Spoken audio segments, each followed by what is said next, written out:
Bonjour à tous, ici Benjamin, fondateur de l'Institut des Infopreneurs, un programme qui vous permet de créer un site web sur votre passion et de le monétiser. Dans le cadre de ce programme, j'ai eu le privilège et le plaisir d'interviewer Roger Lannoy qui vous dévoile toutes ses astuces pour rester motivé et s'organiser au quotidien pour créer un site web qui va marcher, qui va générer du trafic et que vous allez réussir à monétiser. J'en profite également au passage pour vous annoncer que je réouvre les inscriptions de l'Institut des Infopreneurs pendant une semaine. Donc je vous invite vraiment à en profiter. Et en attendant, je vous laisse découvrir cette interview que nous avons décidé avec Roger Lannoy de vous proposer gratuitement. Vous allez vraiment retrouver tout un tas d'astuces. L'interview dure une trentaine de minutes. Là encore, je le répète, c'est un véritable plaisir d'interviewer Roger Lannoy et vous allez retrouver tout un tas de stratégies et d'astuces qu'il emploie lui-même pour bien s'organiser. On se retrouve juste après cette interview. Bon visionnage et à tout de suite. Bonjour Roger, donc tout d'abord, merci d'avoir accepté cette interview. Tu es donc le créateur des Clés de l'Abondance, un programme que j'ai notamment suivi et c'est notamment en partie grâce à toi que j'ai été amené à construire l'Institut des Infopreneurs. Et donc je voulais te poser une première question tout d'abord, c'était quelles sont les règles principales personnelles à respecter pour lancer un infoproduit comme les Clés de l'Abondance ou comme une formation vidéo comme le font mes élèves dans l'Institut des Infopreneurs. D'abord, bonjour Benjamin, mais c'est avec plaisir que je participe à cette interview et merci de ta confiance, d'avoir suivi mon programme. Je dirais d'abord les règles, c'est d'avoir une vision. Comme tout dans la vie, comme tout entrepreneur, c'est d'avoir une vision. Qu'est-ce que tu veux apporter avec ton programme. J'ai créé plusieurs programmes, mais bon, dont les Clés de l'Abondance. Mais d'abord, il y a une vision globale.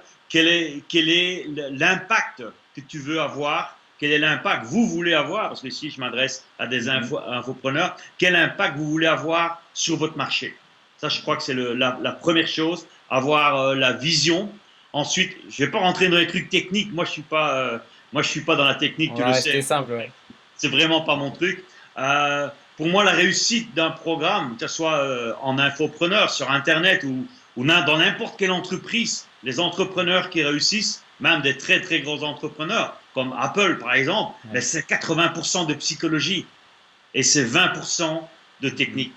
Parce que la technique, dans le fond, c'est pas compliqué. Tu vas me dire sur Apple, c'est plus compliqué, mais enfin, bon, peu importe. Mais je veux dire, ce qui fait la différence, c'est l'état d'esprit, c'est la vision, être un visionnaire. Et c'était d'ailleurs ce qui était malheureusement, il nous a quittés, Steve Jobs. C'était vraiment sa force à lui, c'était d'être un visionnaire. Et ça peut être un exemple pour tous tes infopreneurs, avoir une vision. Mais parallèlement à la vision, il y a d'autres éléments, comme par exemple, aussi important, le sens de la mission. Le sens de la mission, c'est qu'est-ce que tu veux apporter aux autres? Parce qu'il y en a beaucoup d'entrepreneurs, que ce soit sur le net ou des entrepreneurs, entre guillemets, qu'on va appeler classiques, ok? Tout ce qu'ils voient, c'est le fric. Ils voient combien je vais gagner. À la limite, ils ont presque rien à foutre du client. L'important, c'est gagner, gagner, gagner. Ça, c'est la pire attitude à avoir. La bonne attitude, c'est quelle est la valeur ajoutée que je vais apporter au marché. Avoir la vision, avoir le sens de la mission et vouloir apporter une valeur ajoutée. Savoir donner. Je reviens, j'adore cette phrase, je crois que c'est de Eben Pagan quand il dit move the free line. Ça veut dire en français bouger la ligne du gratuit. Ça veut dire donner un maximum. Tout ce que tu peux donner, tu donnes. À un moment, bien sûr, tu dois gagner ta vie, tu en as besoin pour ta famille, pour ton confort, pour la qualité de ta vie, tu dois aussi gagner de l'argent. Mais montrer aux personnes que tu n'as pas peur de donner. Parce que parfois, j'ai remarqué, j'ai dit non, ça a trop de valeur, je ne donne pas. Ça, il faut qu'ils payent. Non. Parce que si tu peux montrer psychologiquement, ici, moi je ne parle pas techniquement encore une fois, je vous parle surtout de la psychologie. Si psychologiquement, tu vas montrer à ton public, à tes nouveaux aficionados, parce que bon, si j'arrive à avoir des résultats vraiment spectaculaires avec ma base de données, avec mes prospects, c'est parce que j'ai créé cette relation avec eux, de donner beaucoup, et qu'il y a cette confiance qui est là. Et quand ils voient que la qualité de ce que tu donnes en gratuit, eh bien, ils se disent, bon, quand tu sors un programme, ils disent, bon, s'il donne un programme, ça va encore être plus génial que ce qu'on a déjà eu. Et ça, c'est l'état d'esprit à avoir, pas être dans les états d'esprit, je vais dire, de prendre, mais de donner. Et c'est vrai qu'en plus, c'est vraiment une règle d'or de l'infoprenariat de donner avant et après recevoir. On dit toujours qu'il faut donner pour recevoir. C'est notamment ce que tu enseignais dans ton programme et je pense que c'est l'une des règles d'or que je ne cesse de répéter pour les infopreneurs. Si on veut réussir, donnez tout ce que vous avez. Pensez pas à l'argent au début et ça viendra après parce que comme tu l'as dit, vous apportez tellement finalement que en échange, le retour ne sera que positif. Exactement. Et tu vois, ça me fait penser à un célèbre livre du président Bill Clinton quand il a écrit The Secret of Life is Giving. Je reprends souvent dans mes programmes. Toi qui es un fidèle, tu as dû l'entendre souvent. C'est vrai parce que dans la vie, tu as deux types de personnes. Tu en as de ceux, ils sont là pour prendre. Tout ce qu'ils peuvent prendre, ils prennent. Regarde, moi j'ai vu ça souvent dans des expériences quand je faisais du marketing de réseau, par exemple, tu vois, tu fais un buffet, tu fais un événement avec un buffet, t'en as dessus, ils sont là, ils se feraient péter à bouffer, tu vois, parce qu'il y a un buffet, on prend. Mais ces gens-là, ils arrivent jamais nulle part, parce que tout ce qu'ils veulent, c'est prendre. Et t'as des gens dans la vie, ils sont comme ça aussi. Tout ce qu'ils peuvent prendre, même en tant qu'infopreneur, moi personnellement, ça me fait rebondir sur autre chose. J'ai toujours été contre le fait de demander des subsides ou des avantages à l'État. Ça, c'est un mode opératoire, pour moi, de loser. Parce que, faut te dire une chose, ce que l'État te donne d'une main, il va te le reprendre après à deux mains. Ça, c'est un piège à con. Et bon, mais les gens, pour moi, franchement, c'est un piège à con, tous ces trucs-là, parce que, bon, si tu es doué, si tu as la bonne attitude, tu n'as pas besoin de ces artifices, de ces béquilles pour toi réussir en business. Et là, encore une fois, il y a ceux, ils essayent de prendre tout ce qu'ils peuvent prendre. J'ai même coaché des gens qui m'ont dit « Ah, si j'ai pas telle aide, je ne sais plus parce qu'il y en a tellement, eh bien, je ne démarre pas mon entreprise. » Je dis « Mais putain, ton entreprise, elle tient à la décision d'un fonctionnaire. C'est ça ta motivation, c'est ça ton désir. Attends, c'est même pas la peine de commencer d'être l'esprit pareil. » J'en ai vu, et j'en ai vu plus d'un, tu vois. C'est incroyable.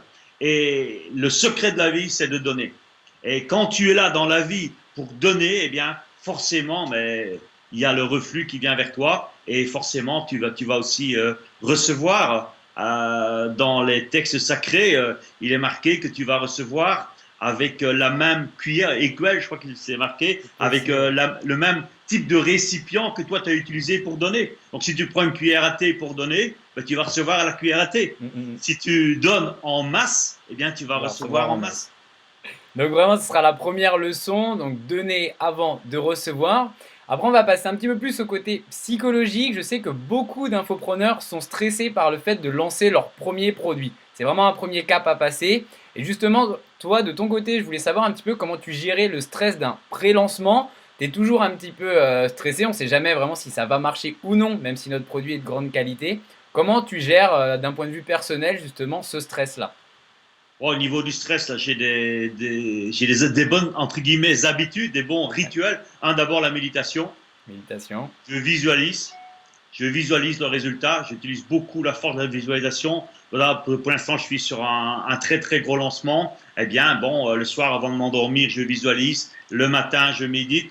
Je suis dedans, je fais confiance. En plus, je suis quelqu'un qui est croyant. J'ai remis ça dans les mains de mon créateur et je sais que ça va être magique. Donc, moi, je suis entre guillemets l'instrument, tu vois. Et je sais que j'ai les forces divines avec moi. Donc, forcément, ça doit marcher. Mais je sais que c'est stressant au début parce que bon, on ne sait pas quelle va être la réaction. Surtout, je me rappelle le premier lancement. Bon, tu y crois sans y croire. Tu sais que ça va. Au fond de toi-même, tu sais que ça va aller, mais tu as toujours une part de doute. Et ce qui est important, c'est de couper court au doute parce que le doute, c'est le cancer de l'esprit. Le doute, c'est le cancer dans une entreprise ou pour un infopreneur. Donc, le doute, comment le couper? Eh bien, bon, tu connais la technique du peak state, changer ton état.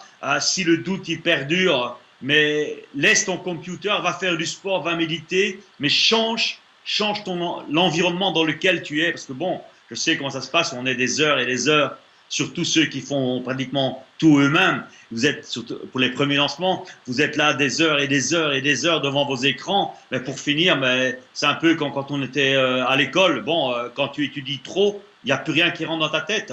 Moi, j'avais ma grand-mère qui me disait, attends, ça va, va te balader, va faire un jogging dans le bois, fais quelque chose, change ta physiologie et tu vas sentir beaucoup mieux. Donc surtout la gestion de stress, donc premièrement un petit peu de méditation, c'est Beaucoup vraiment même. beaucoup plus simple au final à faire qu'on ne le croit. Également changer ses habitudes, très important comme tu le disais. C'est vrai qu'on est tout le temps devant un ordinateur, donc pas hésiter à prendre ses baskets, aller courir ou faire un autre sport.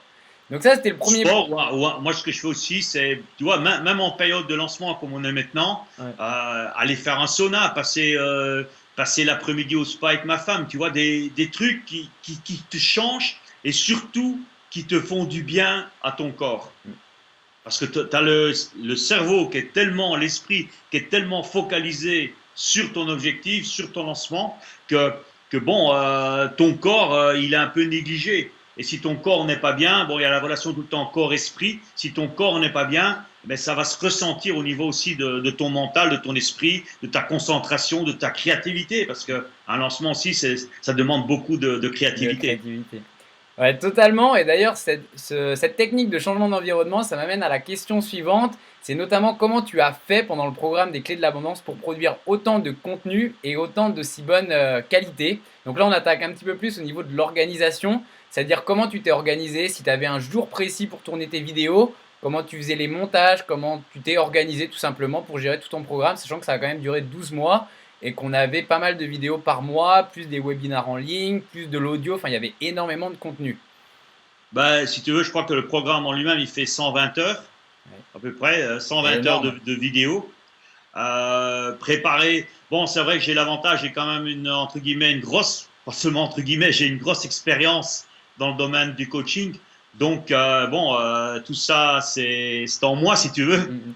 Euh, donc, faire une vidéo de 40 minutes, ben, ça me prend à peu près autant de temps, 40 minutes de préparation pour mettre les idées, etc. Bon, je travaille beaucoup par idée, c'est-à-dire que je ne travaille pas avec des scripts tout faits, tu vois, bon, excepté pour les lancements eux-mêmes, Mhm. où là, c'est mon équipe marketing qui me fait les scripts. Mais je veux dire, au niveau du programme, bon, j'ai 5-6 idées où j'ai un point, ou une métaphore, une histoire que je vais raconter, je les mets les unes derrière les autres, et bon, je te tourne 30, 35, 40 minutes ou plus de vidéos. Donc ça, c'est ma manière de fonctionner. Je sais qu'il y en a de ceux, ils écrivent presque le script, ça prend un temps fou. Okay, donc ça, c'est déjà quelque chose qui m'épargne beaucoup de temps. Deuxièmement, ben, j'ai appris aussi, ce que j'enseigne, je le fais, c'est déléguer. Déléguer, moi, j'ai quelqu'un ici, Antonio, maintenant, qui est avec moi depuis plus d'un an, qui travaillait à la TV ici en Espagne avant et que j'ai engagé et qui me fait toutes les vidéos, je vais dire, de la prise de vue, du recording, de l'enregistrement, jusqu'à la mettre sur Amazon ou la rendre disponible. Donc moi, tout ce que je fais, c'est me mettre devant la caméra, je prépare et puis je tourne. Donc ça, c'est ce qui est important, c'est de vous encadrer des bonnes personnes. Savoir déléguer, c'est hyper important. Bon, les webinars, ça se prépare, mais je peux te dire, moi, je travaille beaucoup à l'intuition. Quand je fais un webinar de coaching, il y en a un par mois d'environ 2 heures, ben, j'ai rien à préparer. Hein. Tout ce que j'ai à préparer, c'est d'envoyer le mail pour que les gens viennent sur le webinar et être là un quart d'heure avant. Bon, c'est vrai que je capitalise sur mon expérience. D'accord. Mais tu sous-traites quand même pas mal de tâches, et ça, c'est vrai, c'est quelque Énorme. chose que je vais enseigner dans l'Institut des infopreneurs. On n'a pas besoin non plus d'être rendu, par exemple, à ton niveau, car c'est vrai que ça fait quand même plusieurs années que tu es dans le milieu du développement personnel. Même moi, à un plus petit niveau, je sous-traite énormément de tâches. Il y a des plateformes pour ça et tout ça, donc je vais l'expliquer dans les mois prochains. Et tu as bien fait de le rappeler, comme quoi déléguer était primordial. Et tu C'est parlais. amusant parce que juste avant, j'avais un meeting avec des gens de mon équipe de marketing pour des MP3 que je fais pour un programme. Et justement, on parlait dans gestion du temps de l'importance de déléguer. Tout ce que tu peux déléguer, tu délègues. Et c'est vrai qu'au Et début, quand on démarre, on veut tout faire soi-même en fait. On veut tout faire c'est soi-même alors bullshit. que c'est un C'est tort. une grosse connerie, bullshit. Parce que qu'est-ce que tu fais? D'abord, au niveau mental, psychologique, ça veut dire que tu penses manque. Manque, tu te dis, je vais devoir payer. Si je dois demander à quelqu'un, je vais devoir le payer. Donc, j'aurais peut-être pas assez d'argent pour le payer et tu pars dans une spirale qui est limitante. Que quand tu délègues, ça veut dire que tu as confiance. Tu as confiance en toi, tu as confiance au futur. Totalement, ouais. Et justement, tu parlais pas mal des vidéos. Est-ce que tu aurais un conseil? Parce que je sais que j'ai pas mal d'infopreneurs, notamment des débutants, qui ont peur de passer devant la caméra. Donc toi, maintenant, ça fait plusieurs années que tu passes devant la caméra sans aucun problème. Comme tu l'as dit toi-même, tu fonctionnes plus au feeling, à l'intuition. Qu'est-ce qui te permet finalement d'être à l'aise, de plus avoir ce petit stress comme on peut avoir quand on démarre devant la caméra? Je vais te donner un secret. Pour moi, le secret, c'est la méditation. La La méditation. méditation, j'appelle ça avec Deepak Chopra, la méditation, la prière. Si tu sais, moi, je me suis créé toute une palette de, de croyances Ouais, qui me permettent de le faire. Donc, toi, j'ai une croyance, j'ai aussi en séminaire, j'ai la bonne métaphore, j'ai la bonne réplique au bon moment. d'accord. Je peux te dire que je fais des séminaires, j'étais encore un séminaire ce week-end à Barcelone. Si j'ai préparé quand même mon fil conducteur, je vais pas non plus aller comme ça la fleur au fusil, tu vois. Mhm. J'ai mon fil conducteur, mais je me tracasse pas parce que je sais, j'ai l'expérience, je sais que j'aurai la bonne métaphore, j'aurai la bonne histoire au bon moment. J'ai l'autre croyance, c'est que tout ce que j'ai besoin est déjà en moi maintenant. Donc quand je suis devant la caméra, je suis à l'aise. Et je peux te dire, bon, ça demande de l'entraînement, ok. Mais plus tu fonctionnes comme ça, eh bien, au plus tu te sens à l'aise. Et également, un autre point hyper important, c'est avant de commencer, c'est de te mettre dans l'état un peu comme t'échauffer, je veux dire. T'échauffer, si par exemple tu vas jouer un match de foot, je ne sais pas si tu es sportif ou basket, peu importe le sport, mais tu ne rentres pas directement sur le terrain et on commence à jouer. Il y a du stretching, il faut courir avant, il faut se préparer, il y a tout un échauffement à faire. C'est exactement la même chose. L'échauffement, mais c'est déjà, par exemple, pour ceux qui ont peur, mais c'est de visualiser la vidéo tournée et visualiser le résultat. Pas visualiser comment tu vas faire, mais visualiser le résultat. C'est comme en sport, même truc. C'est pas la peine de savoir si tu vas marquer un but du pied gauche, du pied droit, de la tête ou même de la main, pourquoi pas, si l'arbitre l'accepte. Ok, on a déjà vu ça. Et Hein. on a déjà vu ça, ouais. On a déjà vu ça. Bon, c'est pas très sportif, mais enfin, je vais quand même mettre un petit bémol. Mais ce que je fais visualiser avec les sportifs, c'est voir la fin du match, voir les supporters, encore une fois, apporter de la valeur ajoutée. Ici, tes supporters, c'est les gars qui vont voir tes vidéos. Comment ils vont être heureux, comment ils vont peut-être grimper sur les grillages, tellement ils sont contents de la victoire. Voir peut-être, pour les sportifs de très haut niveau, voir la conférence de presse. Qu'est-ce que tu vas dire à la conférence de presse? Quand tu as gagné, bien sûr. T'as gagné, bien Hein. sûr. Donc, déjà, tu te conditionnes, tu visualises la victoire. Donc tu fonctionnes énormément par visualisation et tu Non, déconseilles, comme je le déconseille notamment pour tourner des vidéos, tu prépares pas ton petit script où tu as tout marqué mot par mot, justement, tu fais non. vraiment tout Bon, au feeling. maintenant, ceux qui ne sont pas habitués, ça peut les aider, faites-le. Mais après, apprenez, je dirais, à vous libérer de cette béquille. Ça Bon, sera beaucoup plus naturel au final et ça passera beaucoup mieux au niveau de la vidéo, quoi. tu mets, je sais pas, si tu as une vidéo de 10 minutes, je sais pas, avec 5 idées, c'est largement suffisant. Ouais. 2 minutes par idée, tu vois. Totalement. Ici, on avait prévu, je sais pas combien de temps ensemble. Et regarde, bon, on est parti. On est un peu parti en train de l'exploser, mais c'est pas grave. Ça pour vient tout seul. C'est pour le bienfait de tout le monde. Et juste, d'ailleurs, une dernière petite question pour résumer un petit peu l'ensemble. Si là, à l'heure actuelle, tu devais recommencer à zéro au niveau de tes différents infoproduits, quelles sont les erreurs peut-être que tu avais commis à tes débuts et que tu souhaiterais éviter, ou qu'est-ce que tu conseillerais vraiment pour quelqu'un qui part de zéro, qui se lance? Qu'est-ce que tu pourrais apporter à ce niveau-là? Moi, je dirais les erreurs. D'abord, au début, moi, j'y croyais pas, pour te dire. Ouais. Quand on a commencé à me parler de ça, bon, c'était il y a 4 ans maintenant. Oui, oui, à peu près 4 ans. J'y croyais pas qu'on pouvait gagner de l'argent comme ça en vendant des trucs sur Internet. Bon, j'ai suivi l'idée. J'ai dit, ok, je vais tester. Mais surtout, je dirais aussi, Bon, maintenant, il y a la preuve sociale que ça marche. Il y a 4 ans, c'était différent, surtout pour le marché francophone. Il y avait déjà des exemples aux États-Unis, mais il n'y avait pas les exemples ici en Europe et sur notre marché francophone. Par contre, je dirais, c'est vraiment s'entourer des meilleurs. J'ai S'entourer. perdu beaucoup de temps, beaucoup d'argent avec des merdes. Je parle en matériel, tu vois, vouloir prendre des trucs pour épargner quelque chose. Comme je croyais au départ, je n'étais pas trop convaincu du truc, je me dis, mais je vais peut-être pas non plus investir.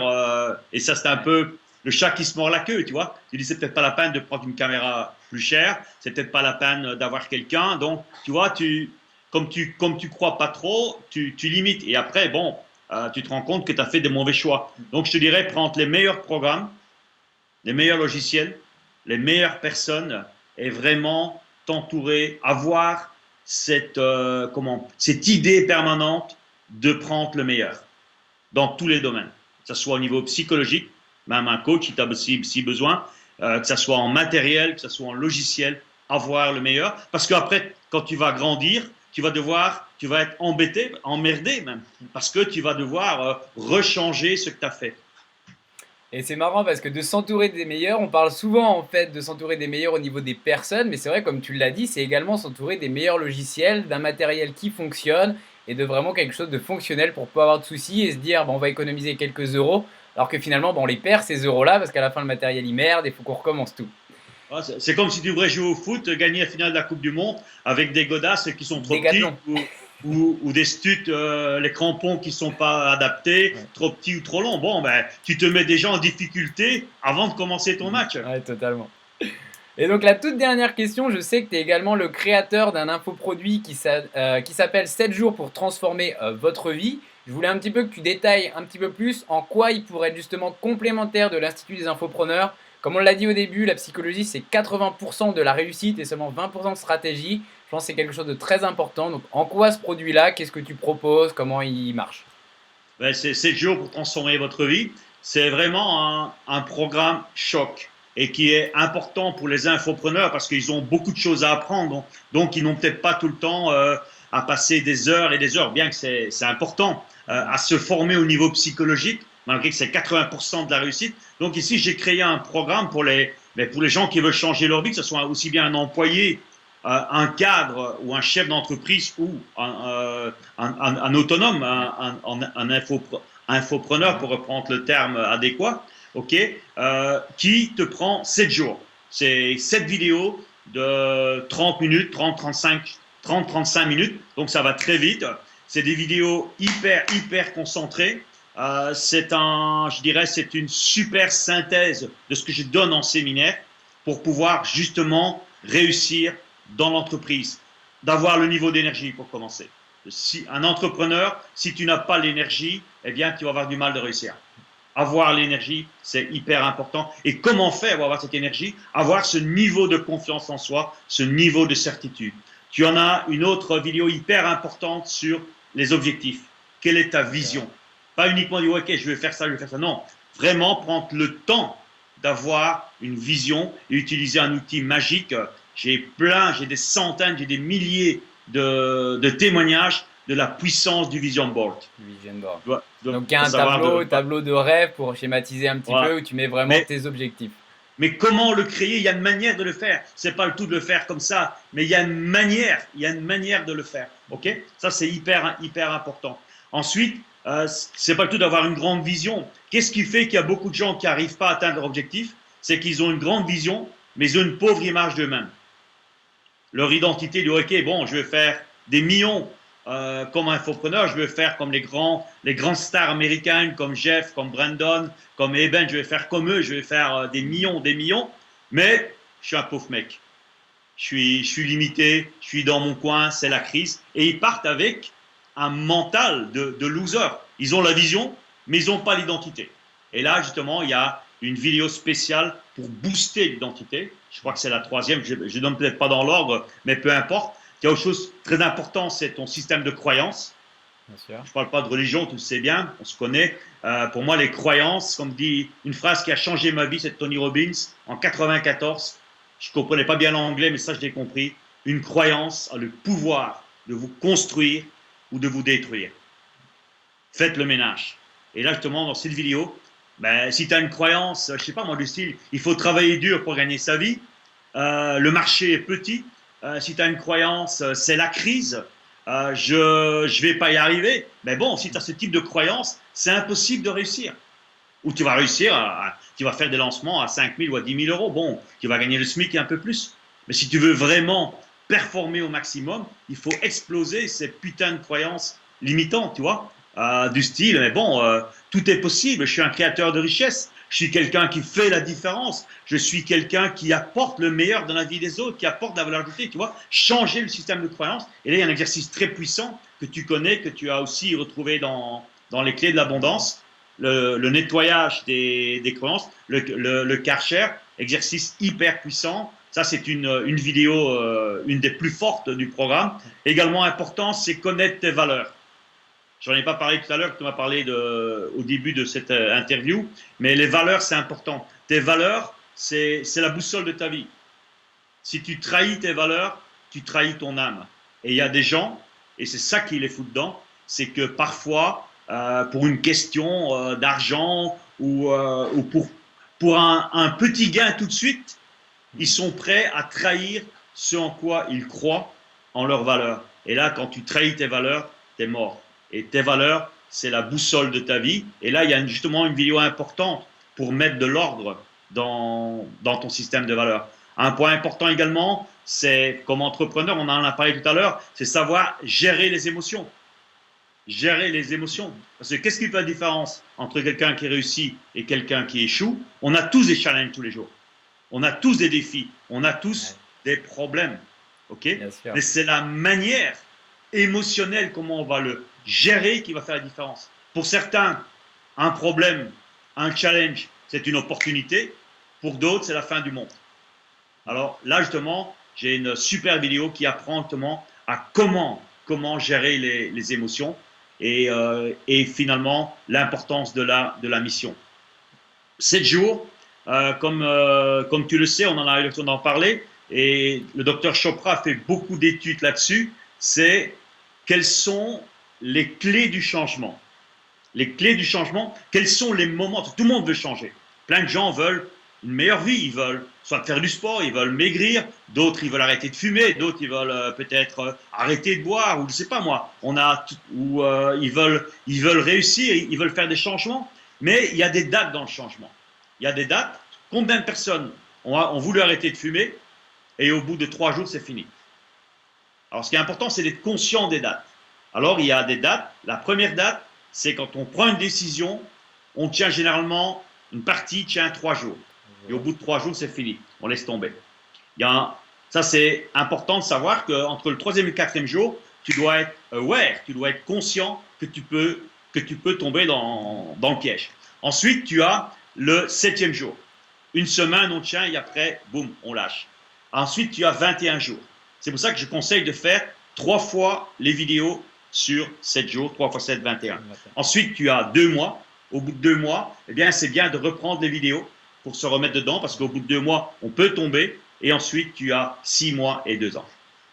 Et en plus, comme tout programme, comme tout infoproduit, une fois que vous aurez bénéficié de ce programme-là, bah, comme tu dis, on peut se le regarder une nouvelle fois. Et c'est pour ça d'ailleurs que tu recommandes de se le regarder 3 fois de suite. Donc c'est pour ça que je pense que c'est un programme qui résume totalement tout ce qu'on a à savoir globalement sur le développement personnel. C'est un programme que je recommande. Si vous voulez en savoir plus à ce niveau-là, il faudra simplement me contacter sur le groupe privé de l'Institut des Infopreneurs. En attendant, Roger, je te remercie vraiment pour cette interview. Je pense qu'on a dépassé totalement le temps qu'on s'était promis. Mais c'était génial. On a vraiment complété tout ce que j'avais déjà dit tout au long du mois. Un grand merci à toi et je te souhaite bon courage pour la suite et à très bientôt. Merci Benjamin. Super. Voilà, cette interview est maintenant terminée. J'espère que vous avez appris. Je suis persuadé que vous avez appris énormément de choses dans cette interview. Pour rester focus sur votre projet jusqu'au bout, créez votre site web, bien vous organiser et le monétiser par la suite. Comme je vous le disais au début, je réouvre les inscriptions de l'Institut des Infopreneurs pendant une semaine. Je vous invite donc à vous inscrire directement sur le lien qui s'affiche juste en dessous de cette vidéo. Vous allez pouvoir en plus bénéficier d'une heure de coaching personnel où on pourra échanger directement ensemble, soit par téléphone, soit par Skype, pour que vous me parliez de votre projet et qu'on voit réellement comment démarrer dès maintenant à créer un site web sur ce qui vous passionne, que ce soit le voyage, la photographie, le bricolage, le jardinage, et arriver à le monétiser. En attendant, je vous invite vraiment à vous préinscrire juste en dessous et on se retrouve très bientôt. Salut!